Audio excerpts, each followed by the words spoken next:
La pandémie à coronavirus a sérieusement secoué le monde artistique. Fort de cela, l'UNESCO entendait Organisation des Nations Unies pour l'éducation, la science et la culture a décidé de mettre les petits plats dans les grands. Ceci à travers un accord de partenariat signé avec la Fondation des caisses d'épargne pour la coopération internationale. Les deux entités se sont engagées pour la résilience et l'inclusion financière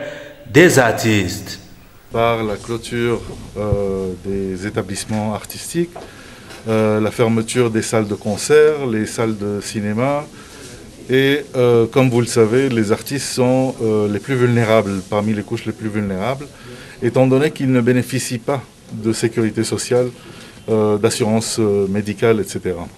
Alors c'était notre premier souci quand nous avons organisé, l'UNESCO a organisé une conférence régionale sur la résilience de l'art, la résilience des artistes,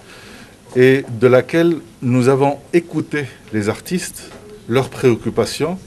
et ils ont exprimé ce souci de ne pas être d'être trop vulnérables au choc économique. Et c'est de là qu'est née cette idée, cette initiative de coopération et de partenariat avec la Sparkasse Stiftung, la Caisse d'épargne d'Allemagne, comme coopération entre l'UNESCO et la Caisse d'épargne, pour appliquer ce modèle ici au Cameroun et peut-être voir même surtout le niveau de la région Afrique centrale, pour assurer cette résilience financière, cette résilience au choc pour les artistes, pour ces professionnels du secteur de la culture. Il est important de rappeler que la présente convention est le fruit d'une coopération initiée dans le cadre du mouvement mondial Résilience des artistes face à la Covid-19, dont la réflexion régionale a été organisée par l'UNESCO en juin 2020 au niveau Afrique centrale, qui a mis en exergue la fragilité structurelle du secteur de la culture, composé en majorité de travailleurs indépendants et de petites et moyennes entreprises inscrits dans l'économie mais exclus des services financiers. Il n'est pas question de donner des financements aux artistes. Il est question d'apporter une expérience à la fois aux banquiers et aux artistes en termes d'éducation financière. Et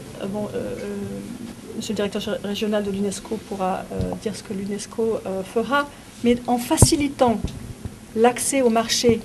entre les artistes, c'est ce qui va permettre d'amorcer une plus grande confiance au niveau de la banque, qui, elle, a l'habitude de gérer des risques et donc est plus enclin à adopter une approche de collatéral. Or, dans ce cadre-là, le fait de pouvoir faciliter la mise en relation entre l'entreprise et l'artiste pour un préachat va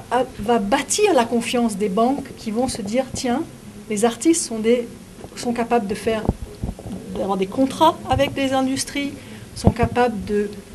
rembourser des prêts qu'ils contractent parce qu'ils ont des garanties de préachat.